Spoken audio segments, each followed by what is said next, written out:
It's been over a year, but we are finally back. Bleed Orange and Blue is back. The podcast is back, and so are the New York Mets. We've got a lot to talk about since our time apart, and now we got some big transactions to talk about. What did the Mets do throughout this offseason, going in from 2025 to 2026? And also, happy opening day. We're going to break it all down next here on the Bleed Orange and Blue podcast. Meet the Mets, meet the Mets. Step right up and greet the Mets. Bring your kiddies, bring your wife. Guaranteed to have the time of your life, because the Mets are really socking the ball, knocking those home runs over the wall. East side, west side, everybody's coming down to meet the Mets of New York Town. Hello, everybody, and welcome to the Bleed Orange and Blue podcast. My name is TJ Labby. Glad to be back for another New York Mets season. This is the third season that I've been covering this team. I started this I think it's the fourth season now, because I started this podcast back in 2023. But now here we are in the bright age of 2026. It is opening day as the New York Mets take on the Pittsburgh Pirates. 1:15 first pitch on NBC and Peacock. Unfortunately, the Gary, Keith, and Ron will not have opening day this season, but don't worry, they'll be on your television networks on SNY on Saturday. So we got a lot to talk about. This is a brand new team coming into the 2026 season. It was a complete rehaul throughout the offseason. A ton of guys are gone, notable guys. So first transaction that happened with this Mets team is that Nimmo was traded to the Texas Rangers in exchange for 35-year-old second baseman Marcus Semien. So I'm going to be completely honest. When I first heard about this trade, I was very much against it. It sucks losing a guy like Nimmo, such a great team player, hustle guy, someone that can really produce. But the nitty gritty of it is because of his contract, an 8-year, $162 million contract. They needed to contract dump, and unfortunately, it came at the expense of getting rid of Nimmo and shipping him off to Texas to get someone like Marcus Semien, who has not been the greatest offensively, but he can be one of the best guys on the infield at second base. So he more than likely should win a Gold Glove for the Mets this season. I'm not 100% sure what to expect out of his bat. Hopefully he's a good contact guy, can get us a good amount of RBIs, and hopefully produce well on the base paths as well. So that's the first move that was made. So Nimmo's gone. Then what next? Well, the New York Mets signed Devin Williams to a 3-year deal. And when I heard about this, I was also skeptical, because keep in mind, folks, last season the Mets finished 89 and 73. They finished in third place, I believe it was, in the NL East, and unfortunately they were a game out of the playoffs and did not make it, and just completely collapsed in the second half of the season. Too many pitchers, too many guys running out of gas quickly, starters not giving you enough length. So as a Mets fan, I was very skeptical coming into this season, and I was saying, like, Stearns and Cohen, you gotta do something big coming into this 2026 season. So they get Devin Williams on a 3-year deal. I heard about this. I was like, okay, let's see what he can do, because he was more than likely going to be maybe a secondary closer to Edwin Diaz, or be a setup piece for Edwin Diaz as he comes in to close games. So I was coming into the mindset of, okay, if we can have him on his peak form when he was with the Milwaukee Brewers before he went to the Yankees last season, then I think we have something cooking here. But if this is our new closer and this means Diaz is out the door, then I'm not 100% for it. And unfortunately, that's basically what happened. Edwin Diaz is no longer a New York Met. Um, a lot of people are calling him a snake because they think that he's going to chase a ring with the LA Dodgers. But let's call a spade here. Yeah, let's call a spade here, folks. Um, why would you not want to go to the Los Angeles Dodgers as a free agent right now? They have a fully loaded team that is ready to contend in a postseason every single year with guys extended up till 2030 and beyond.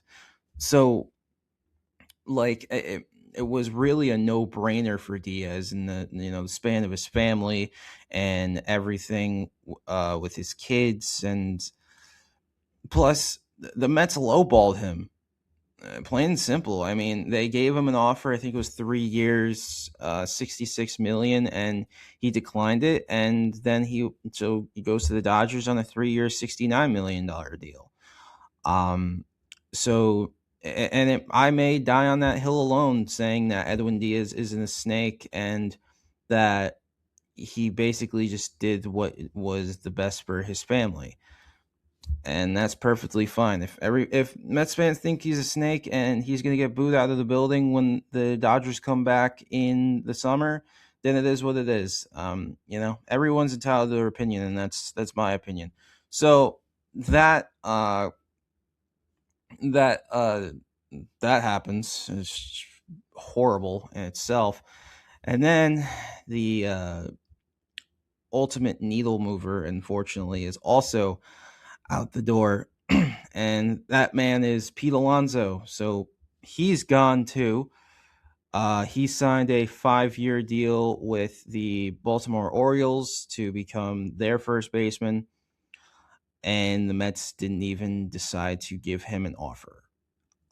I was heartbroken. I was just heartbroken, just out of sight, out of mind. Just man, it was bad. Why would you give up someone like Pete Alonso, man? Like, he franchise guy. I mean, he was here for 6 seasons. I mean, he holds the franchise record for most home runs in Mets history, as he broke Darryl Strawberry's record last season. But man, that's a tough pill to swallow. And on regard of Diaz leaving, I forgot to mention this.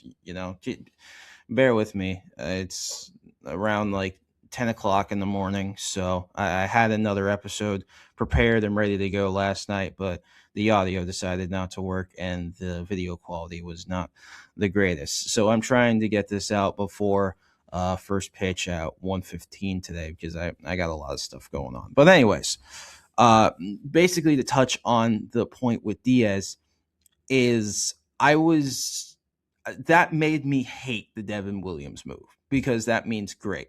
Devin Williams is our closer, and there's really nothing we can do about it. And as much as it sucks, it's just not really much we could really do about that issue. But hopefully he can be a producer as a closer, and hopefully not blow saves like he did a lot with the Yankees. Like, his Yankees tenure was not the greatest at all. So, but moving on to Pete, no ill will towards Pete. He had to do what he had to do. He got paid, rightfully so. He had an incredible season last year, even in a losing effort with this team. It sucks that he didn't really have a lot of postseason success here, other than granted 2024.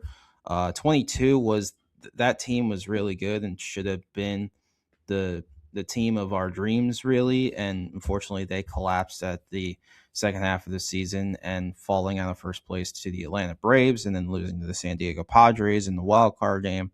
And then, of course, everybody remembers the 2024 run, which was very unexpected, but One of the craziest rides that this franchise has been on in a very long time. But I wish the best to Pete Alonso. I hope he does great things over in Baltimore. That club has gotten a lot stronger, and they're going to be someone to look out for in the American League East. But then moving on, after Pete leaves, the Mets then go and get Jorge Polanco. He agrees to a 2-year deal.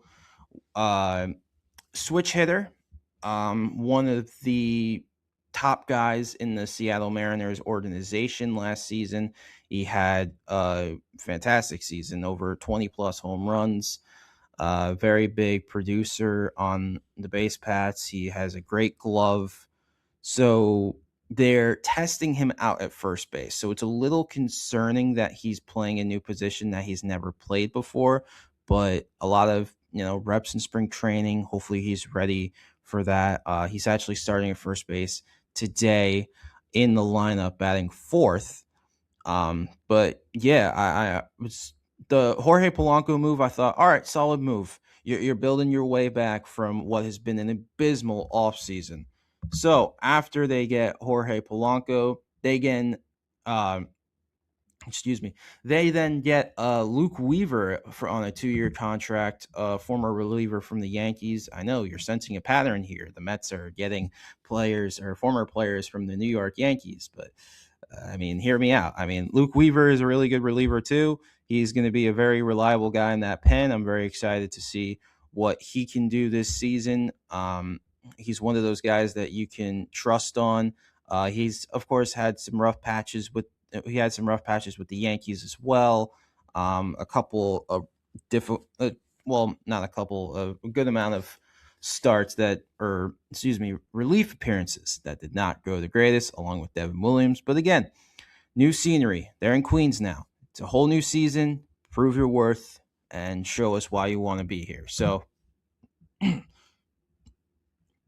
after Weaver, McNeil's gone. He got traded to the Athletics with cash for a starting pitcher that's in the minors. That sucks to lose someone like McNeil, but unfortunately, it was coming at some point. I just felt like that now that we got Simeon, there was really no place for him anymore. You could have maybe tested him out, maybe in left field or center field, but it just didn't work out. So it is what it is. I wish him the best over in Sacramento. That team is going to be a very loaded team as well, and hopefully a good team to contend in a very difficult NL West division. So moving on, the Mets then get their big splash, and their big splash comes in Bo Bichette, the former shortstop of the Toronto Blue Jays, coming over to the Mets, where he is going to be playing the hot corner. He is playing third base. I was stunned that the Mets were able to pull off a move like this. I thought for sure he was going to Philadelphia, or at least maybe going to Boston or something like that. But no, the Mets swooped out of nowhere and got a big, struck gold on him. A 3-year, $126 million contract with opt outs after year one and year two. So keep in mind, this could be a rental. This may be just this season, but you never know. Hopefully, he produces just like he did last season. He had a 3.11 average. He was arguably one of the best players on the Toronto Blue Jays team. And of course, he hit that big 3-run homer in Game 7 of the World Series.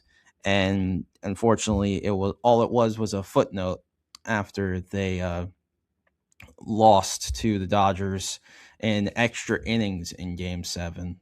But now he's here in Queens, and I'm very excited to see what he can do. He's also going to be in today's lineup for the Mets as well. He is batting third. So after that, the Mets then make a couple of trades. They get Luis Robert Jr. from the Chicago White Sox. And again, I originally saw this.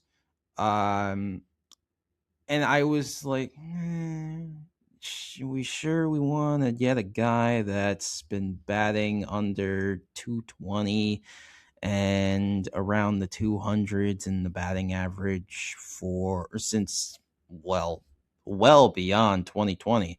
I mean, 2020 had a 338 average, but let's be honest with ourselves.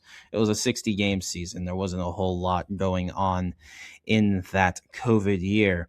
But then he just declines. But again, change of scenery. That's the thing that I want to keep in the brain of Mets fans. Change of scenery. You never know what can happen. I know sometimes a lot of times you see these big guys, these really good guys come over to Queens and they suck and they're not the greatest and they fall off a cliff. But sometimes they come over the Queens and it's the resurgence to the career that it's a resurgence to their career that they needed at the right time. And hopefully Luis Robert Jr. is one of those guys. I mean, he's got a lot of power. Even though Citi Field is a pitcher's park, he's going to be a very reliable guy in center. And the only thing that worries me is that he's either a home run or strikeout type of person. Also, we've got a good amount of people that come from the American League, so this is the first time that they'll be seeing National League pitching a lot more than American League pitching. So that's a little thing that worries me a little bit as well. But again, these are professional baseball players. They should know how to hit off of American League or National League pitchers. So who did the Mets give up in that deal? Luis Angel Acuna is gone, and a starting pitcher by the name of Truman Pauly, who was in the minors. Losing Acuna sucks because I mean, kind of sucks. I mean, he wasn't really that reliable hitting, but his speed, man, was second to none. He'll be he'll be someone to watch in the Chicago organization. So who knows? And then I would say, uh, if not like top five, top three biggest splash of the offseason, the Mets then traded to get Freddie Peralta and Tobias Myers from the Milwaukee Brewers in exchange for Brandon Sproat and Jet Williams. Freddie Peralta, man, that is a big move, and that is your ace now. That is your ace.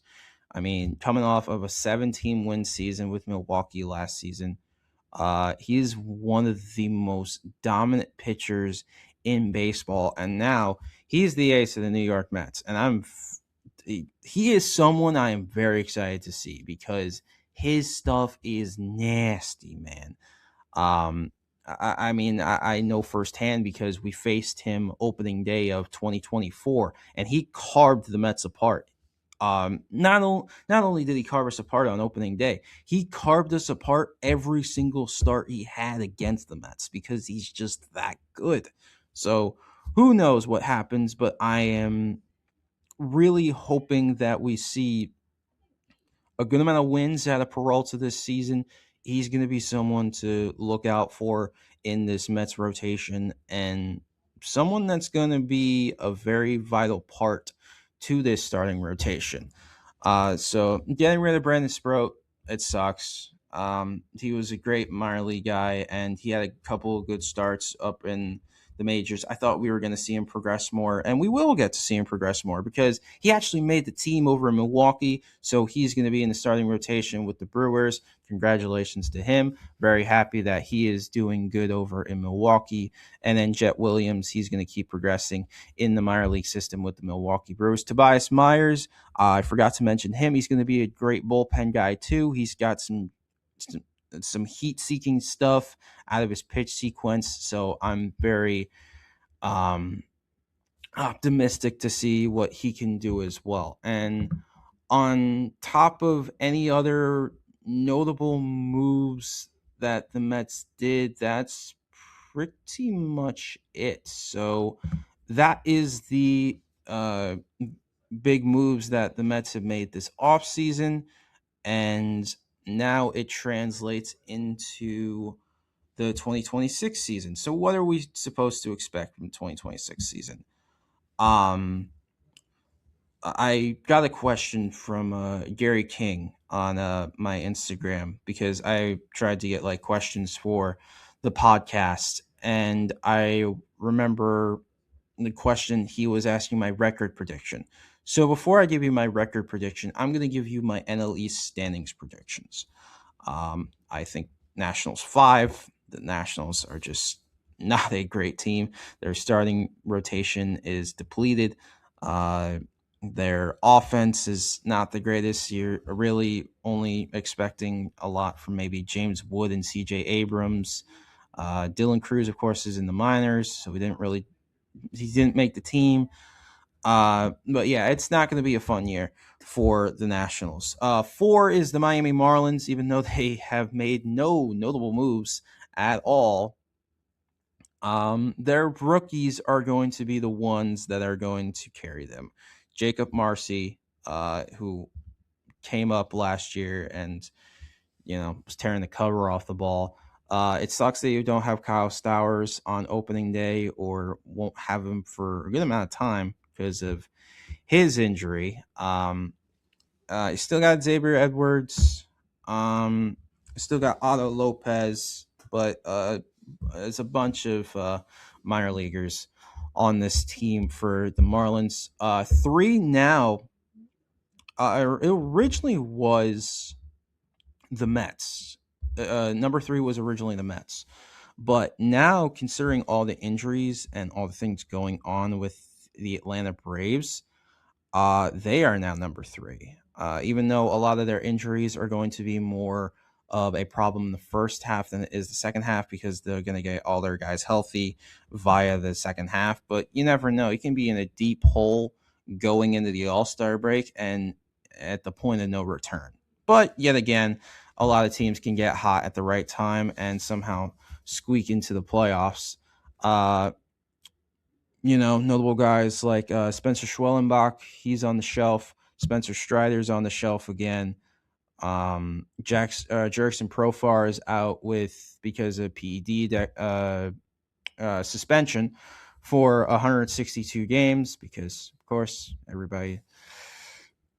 Sometimes baseball players can be morons and be like, I'm invincible and I can take steroids and I'm not going to get caught, except he got caught. Hunter Wiltrup, I probably did not say his name right. He's a minor league guy, so he's injured too. Chris Sale is, getting up there in age, so it's going to be interesting to see what the Atlanta Braves can do. But as of right now, I have them at number three. I have the Mets at two. I think wild card again. I said wild card last year. Um, a lot of people are saying that they win the division. I don't agree with that. I think there's a lot of questions that need to be answered first. Can Polanco play well at first base? Can Bichette play well at third base? Can this team mesh together and be better with runners in scoring position than they were last year? Not to mention, no comeback, none, zero, no comeback wins in the second half of the season. I think so. I can't remember, but I know they were awful with comeback wins. They rarely ever saw a walk off last season with the Mets in the second half of the season, which was when the collapse happened. So 45 and 21 going into the second half of the season, and then they just fell off this huge avalanche sized cliff. So now you got to prove yourself. This is the time to show, all right, we're here. We're here to win a championship. It's been 40 years. This team has not won a World Series since 1986. They have not been back to the World Series since 2015, which I arguably would say that they should have won, except unfortunately they didn't because that Royals team was something to behold. And of course, Mets bullpen blows games continuously. But yeah, second place, I think, for the New York Mets. And number one is the Philadelphia Phillies. Once again, I think they win the NL East. And reason being is their pitching. This is going to be a division based on pitching because offense, of course, Braves, Mets, and Phillies are going to have offensive powerhouses, but it's all going to depend on the pitching. As much as I like the Mets rotation with Freddie Peralta, he's a known guy, he's a proven guy. David Peterson, he unfortunately did not do the greatest going into the second half of the season. His first half was really good, but his second half was not the greatest. Noel McLean's a rookie, even though he's got some insane, crazy, awesome stuff with a disgusting sweeper, filthy curveball, uh, um, fireball of a fastball. He's not proven yet, and let's see what happens now that he's in a full season with the Mets, as he's going to be the number 3 guy. Clay Holmes, of course, he needs to work on his walks this season. He needs to get more innings. That's the thing.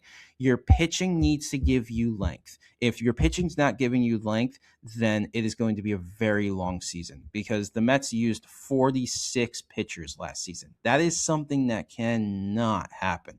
You need your starters to give you length, at least 6 to 7 innings.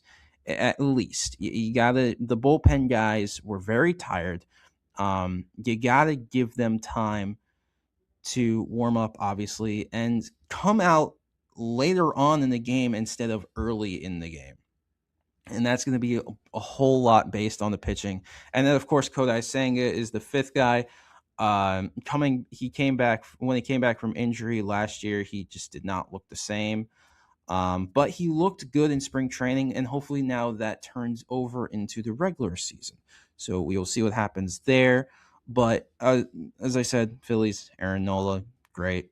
Christopher Sanchez, dog. What else? Who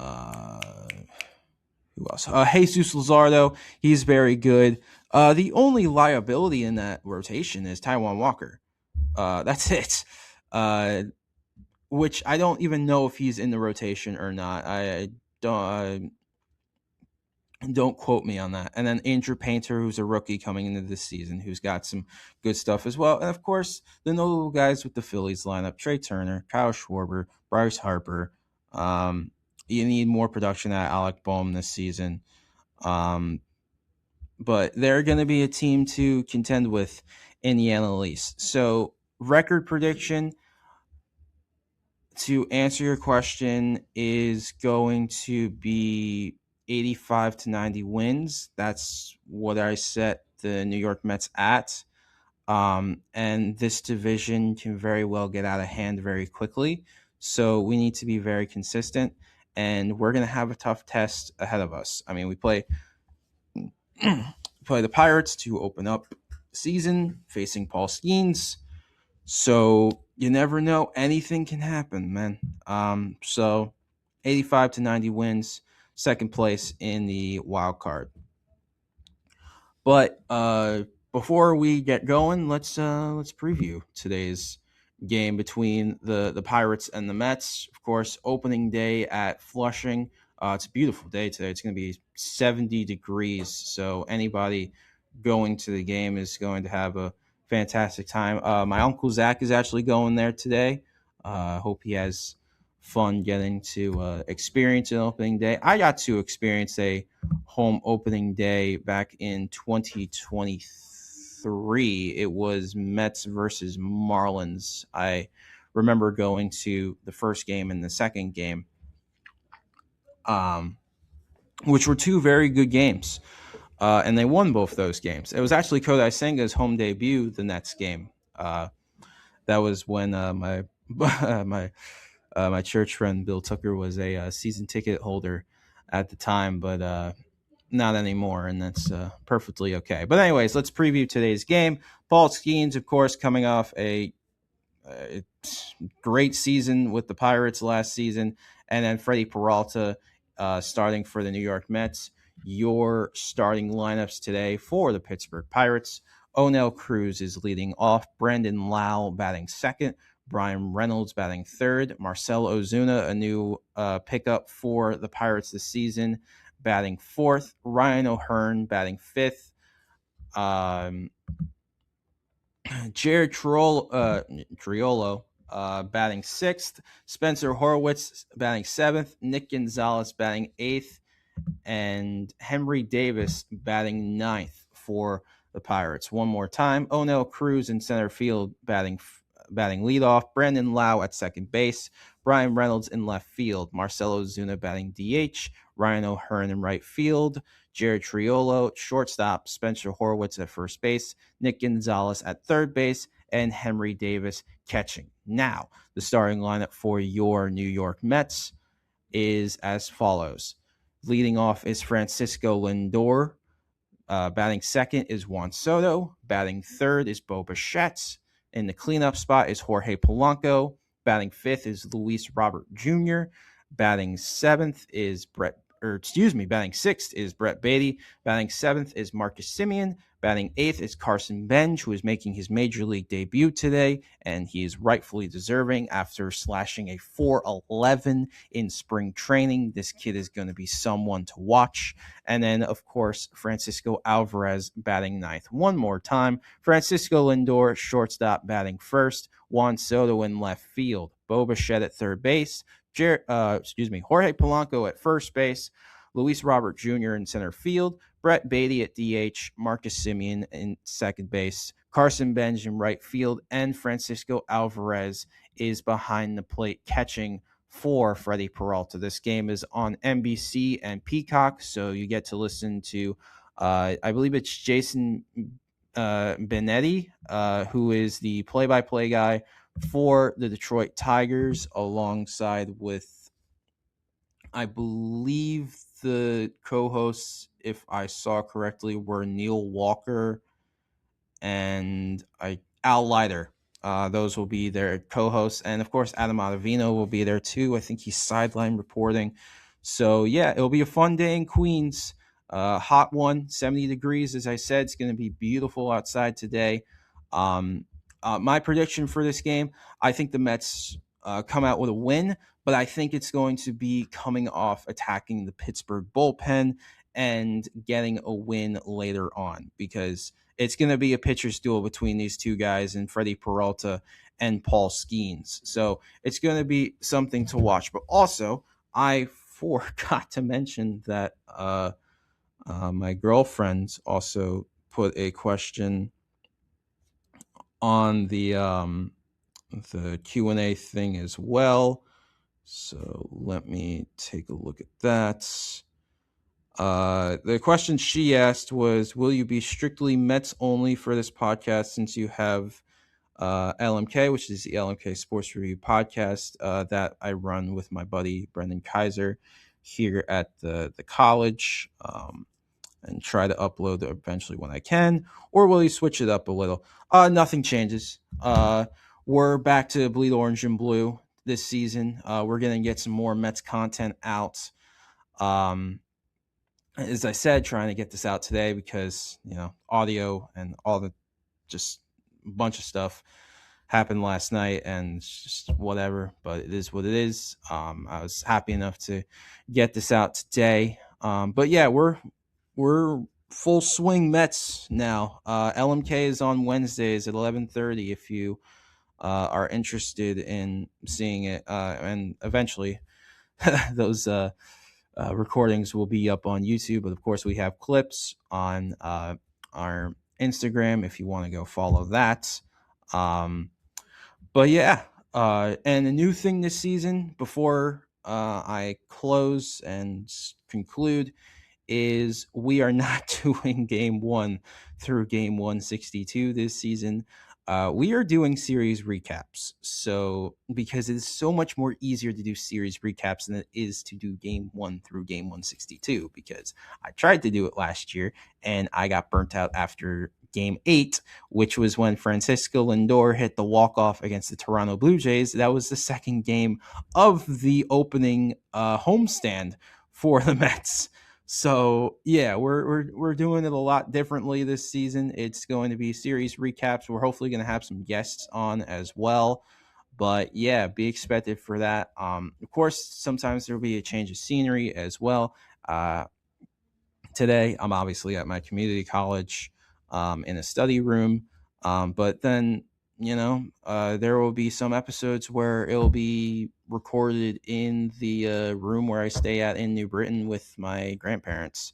So, and then my dorm room at Central, because I'm heading to CCSU in the fall of 2026. But I'm going to do my best to get those series recaps out. But as I said in the intro, happy opening day to everybody who celebrates. New York Mets baseball is back. Thank you all for listening to the Bleed Orange and Blue podcast. Make sure you subscribe on YouTube, give us a like, and a comment if you would like maybe a question answered. Of course, my Instagram is Labby Sports Network, so if you want to go follow that, you are more than welcome to. And also, audio versions of this podcast will be on Spotify. But thank you all for listening to the Bleed Orange and Blue podcast. And as always, Mets fans, let's go Mets.